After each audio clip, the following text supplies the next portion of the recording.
Quelqu'un qui ne connaît pas son corps, il va verrouiller son corps. Là, je pose la question ouverte aux crossfitters.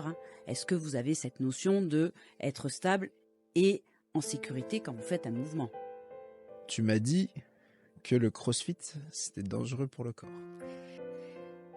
Oui et non. Je vais dire oui dans un premier temps quand tu n'es pas sportif, quand tu n'as pas les bases, les fondamentaux de ton corps, de la connaissance de ton corps.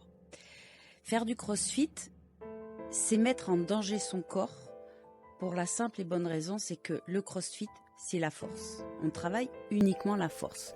On ne travaille pas la stabilité. Il y a quelques jours, il y a un élève qui m'a sorti des mots, je lui ai dit « Ah, je transgresse la douleur, je traverse la douleur, et là, je suis bien, parce que j'ai dit là, tu peux développer. Plus tu vas l'empêcher d'aller, et plus elle va y aller. » Et bien, un crossfitter, c'est un peu pareil.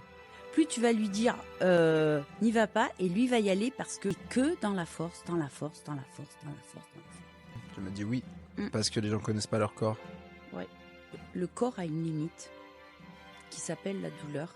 Et quand on est crossfitter, vu qu'on n'est que dans la force, on se déchire beaucoup. Et ça, c'est des traumatismes pour le corps. Et le corps, lui, il enregistre. Donc, on leur dit attention, danger. Parce que le corps a une mémoire. Et si tu remets pas ses bases, tu vas directement à la blessure, à la cassure, où tu peux te retrouver à ne plus pouvoir faire de sport, ou du moins à revoir tes priorités dans l'activité physique. Oui, mais t'as dit aussi non. Pas forcément. Non, pas forcément. Le crossfit, c'est pas forcément dangereux. Dans la connaît son corps, on connaît la charge que l'on peut prendre pour faire les circuits. Quand on connaît pas son corps et qu'on regarde le copain en face, oh punaise, il a 50 kilos, moi je vais faire pareil. Et on y va dans la douleur.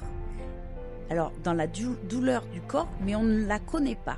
Pourquoi? Parce que quelqu'un qui ne connaît pas son corps, il va verrouiller son corps. Il va tout faire en apnée comme ça. Il va le faire. Mais à quel prix pour son corps? Le lendemain, ça se trouve, il marche pas. Mais c'est ok pour lui, vu qu'on lui a dit que la douleur, les courbatures, c'est ok pour son corps. Tu vois le cheminement?